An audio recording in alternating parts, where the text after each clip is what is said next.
When I was in high school, I belonged to a hiking club. We hiked in the summer, we hiked in the winter. I loved it.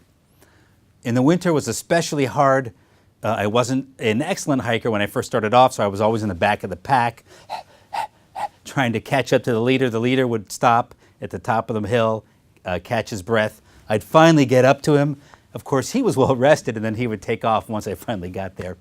Going down the mountains, though, was a blast. We were young, we were agile. We were skiing down on our boots, basically, sliding down with full backpacks. I learned how to use a map, how to use a compass, and I also learned what do you do if you lose the trail, the map, the compass. You create benchmarks in the forest. You line yourself up. There's one tree, behind it is another tree.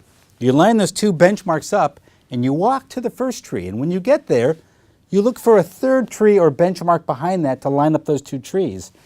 And so you can keep lining up trees or benchmarks and walking towards them. This is critical.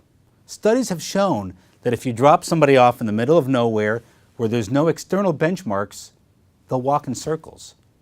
Some circles as tight as 60 feet. That's human nature. And that's what's happening to your business right now without a strategic plan.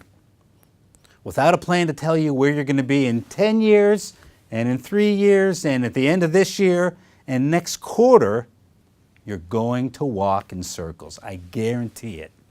You may have a decent year, maybe by luck. You may have a bad year. Chances are you're having a good year, bad year, good year, bad year. If you really want to break through, and I mean break through, you've got to have a strategic plan that's laid out, that's so clear that you can run up the mountain and you can speed down the mountain and get to the end first and set your sights on the next new mountain. That's what I do. I help companies create and execute a strategic plan.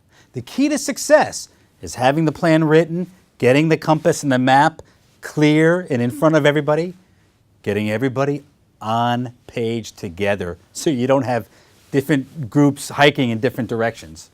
And lastly, making adjustments along the way. Things happen. The economy changes. Opportunities pop up.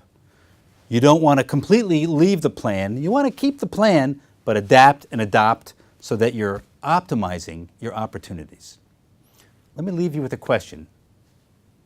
How are you doing? How are things going? Are you and your team on a clear path with a great compass and a map and the benchmarks, picking up speed as you go, or are you getting a little bit lost?